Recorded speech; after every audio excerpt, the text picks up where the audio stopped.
it's Jay Allen from My TrueNORTH, and once again, it's my three biggest learnings. My weekly chance to be able to share with you, the ADDAZERO audience, the three things, the three biggest things that we've been working on with clients this week in order to be able to help them to be able to accelerate, to significantly and sustainably grow both them and their businesses. And the first one this week is the importance of your mission. Not only you knowing it, but being able to share it within the team. Earlier this week, I had the great opportunity to be able to sit down and have a conversation with not just a millionaire or a multimillionaire, but a billionaire. I had the opportunity to be able to spend the afternoon earlier this week with none other than jewellery magnate Gerald Ratner. Now, you might argue, what on earth are you doing speaking to Gerald Ratner? Isn't he the one that talked about a prawn sandwich and lost everything? But Gerald Ratner is such a phenomenal business owner and entrepreneur. He grew the world's largest jewellery chain. And he might have made some errors along the way, and obviously 30 years later still telling the tale of that. But what people don't recognise is the bounce back. The things that he's done since then, the things that he's learned from, the things that he's now doing.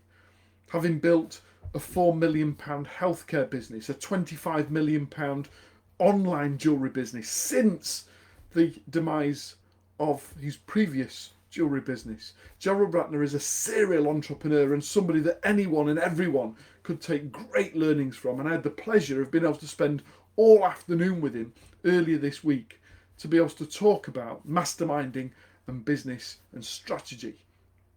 And one of the things that really struck me during the conversation was the importance of mission, the importance of being able to have what we call in My TrueNORTH a BFAG, a big, fat, hairy, audacious goal, so big and so scary that in actual fact, you've got no idea as to how you're going to achieve it when you first come up with a goal. Something that is so inspiring and motivating that anyone and everybody you tell is impressed. Gerald talked about when he had his healthcare business and growing it to become a £4 million a year turnover healthcare business, local to where he lived.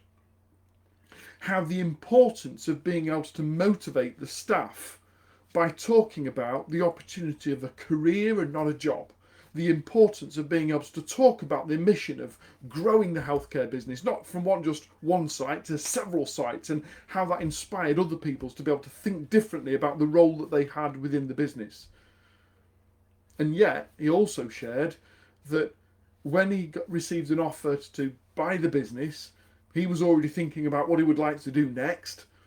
As an entrepreneur, we're often looking for the next opportunity and the next opportunity. And when the offer came through with the right money at the right time, he chose to sell.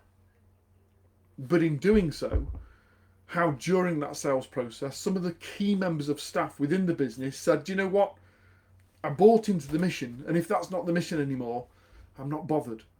And some key members of staff left the business as it was being sold. That caused some frictions and difficulties during the sale, because the importance of mission and communicating that to each and every person within the business is key to ensuring that all activities that we do are concentrating on the outcome. I had a one-to-one earlier this week with one of our mastermind clients who was talking about being able to create their business plan and the importance and understanding the importance of having a plan to be able to follow. And yet I stopped them and said, you're not yet ready to be able to create your business plan because you as an individual haven't created your life plan. If you're the business owner and you're the one that's currently steering the ship, the simple question is, where do you want to sail today? Where do you want to get to? Because unless you've got a destination, you're busy just sailing round and round and round in circles and not really getting any further. And the business might be progressing, but it might be at the cost of your sanity in doing so. So surely the first thing to do is to settle down and say, what do I want as the business owner? What do I want to achieve in my life? What does my legacy look like? How big a house do I want? How small a mortgage would I like? What type of car or cars would I like in the drive? Or the boat in the harbour? What do I want from life? And is my business fit for purpose for delivering that to me? And the reason why that's so key and important is it's integral to you coming up and turning up early and going home late and doing what's necessary in order for you to receive the reward. Yes, we want a profitable business, but we don't necessarily need a profitable business at the expense of a divorce or unhappy kids or being so frustrated that you're at work again on a Saturday or a Sunday or a bank holiday Monday, Christmas Day.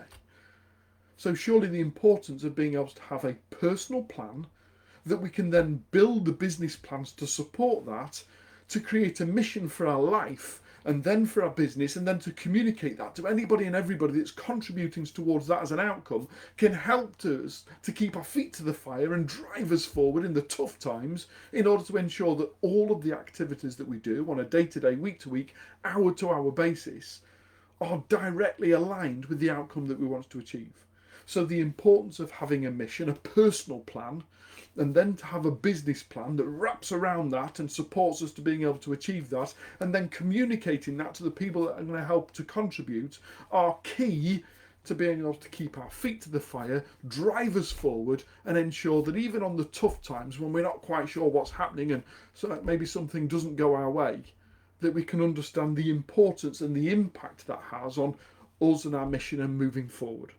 And that is what I wanted to be able to share with you in our first learning from this week. The second learning was taken from a day I delivered some strategy training and some leadership training on Tuesday.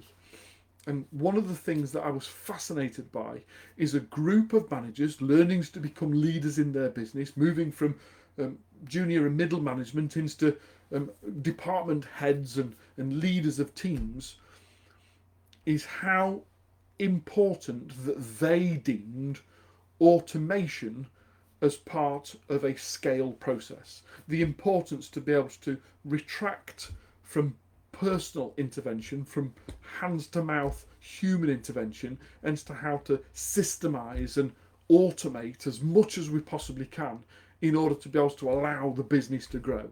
And don't get me wrong, there's a great amount of opportunity there with artificial intelligence and machine learning and automation and systems and processes to support us to grow the business. But there was one missing element in all of the considerations that they'd made, whether it was this software or that software, or whether we've got a funnel and a link and is everyone tagged and all of the technical stuff. There was one key bit of information that was missing that no one was taking consideration of. And I call it the self-sabotage in your business's success. You see, anybody and everybody in the business was so busy looking at the latest tech and the latest opportunities to be able to say, what can we do with this and how do we build this into the business and what can we do next to be able to drive this forward? And not one person had said, and how does this impact the customer journey? What impact will this have on the rapport that we build with the customers to whom we serve? It's all right saying, well, it's making it easier or faster or quicker or more cost effective, but at what point do we say, and how is this impacting the relationship we have with the people that pay us our salaries? Is it necessary to have an automation as opposed to the human intervention, that voice, that face, that human connection that we all need to be able to create loyalty and rapport? When you add that back into the equation, go back and look at your own systems and processes, look at your own people and say, have we automated so much that in actual fact the long-term impact is it's shortening customer loyalty, it's reducing the amount of time and effort and consideration that a customer spends with us before they move on to the next, because there isn't that connection that we all need as humans. So the second big learning this week is don't forget that once you've built out your systems and your processes and your people and your automations and you've got ChatGPT doing whatever it does for you, to go back and sit on the other side of the counter and become a secret or mystery shopper in your own business and say, and how does this impact customer engagement, the experience that somebody else buying from us? Is it easing things for them? Is it still building the relationship, that know, love and trust that we all need? Or has it just become simpler and easier for you as a business at the expense of a customer? You've only got to be on the phone to the bank these days and press 1 for this and 57 for that and another submenu and a submenu and a submenu because we can't be bothered to talk to you to realise what I'm talking about. So the second biggest learning this week is about the risk of the self-sabotage that you're actively doing in your own business without being customer-centric, without really considering who is my customer and how best do I serve them. The third and final biggest learning for this week is about commitment. It's about what I call you only fail when you quit. Sorry, you only quit. Yes, you only fail when you quit. That's the right terminology. I've seen too many people right now talking about it getting tough. Now, don't get me wrong, you've only got to turn on any form of social media or the news or the papers or listen to stuff in the community and everyone's talking about tough times.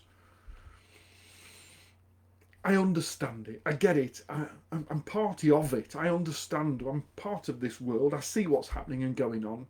And yet I don't allow it to impact me and my decisions. And yet so many people have created their own quit culture. That's not working, I'll move on. That's not working, I'll try something else. That's not working the way I thought it was, I'll try something else. Oh, there's something else come out. That looks better than what I've got already. I'm going to flit and try over there. There are so many people that want the instantaneous success that the moment it doesn't work or doesn't work the way that you anticipated or expected it to, you write it all off and start again. As opposed to understanding that in order to be able to create a funnel, whatever that might be, it starts off as a sieve. And all we pour in at the top and it pours out all over the place, and your job is to say, oh, that's interesting. What do I need to do differently next time to turn my sieve into a colander? Oh, that's interesting. What do I need to do differently to patch it up and modify it again? That the next time I do the same as I did last time with one tweak, that I turn it into a funnel. There are so many people out there right now that there are so many opportunities and challenges and questions and competition that we face. That the moment something doesn't work, the instantaneous expectation of results in my lap today, well, I've joined this and therefore I want £1 million in my bank. But you've not done anything about it. You're still doing the things that you were doing before you joined.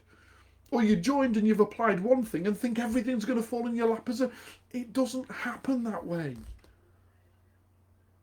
We've got to be willing to do the work.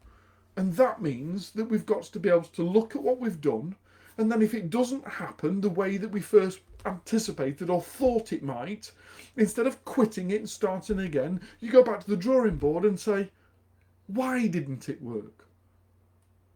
What do I need to do differently when I try the same thing again? What tweak do I need to amend? The incremental improvement that I need to be able to make and do exactly the same thing again with one amendment to get a different result. And a different result, and a different result, and a different result, until I get the result I'm looking for. And now I can say it's working. ADDAZERO books 1 and 2 are all based on other people's failures. Understanding what causes failure and what lessons can we learn from that so we don't make the same mistakes as other people. All of this is based on how to overcome the risks that we face. And yet so many people give it a go, dip the toe in the water, and the moment it doesn't generate £1 billion in a lunch break, they're on to the next thing and the next thing and the next thing. You only fail when you quit. So my challenge to each and every one of you is you finish this week and say, I'm wishing you an exceptional weekend and an even better next week. When it comes to ADDAZERO, what are you doing today to be able to express your missions to other people, to share the big fat hairy goal that you've got for you and your business and your outcomes? How are you communicating that both internally and externally that excites and creates loyalty for customers, as opposed to automating everything at the expense of the experience? And what are you doing to be able to create resilience and resistance to being able to just quit and move on to the next and the next and the next? Where's the incremental improvement that you're applying for both yourself and your business in order to say, why? And what do I need to do differently or more of or less of in order to be able to get a different, better result next time? God bless, take care. That's Jay Allen from My TrueNORTH on the ADDAZERO challenge. I'll be back next Friday to be able to share my 3 biggest learnings from being the Chief Scale Sherpa here at ADDAZERO with you, my audience, next week. God bless, take care, see you soon.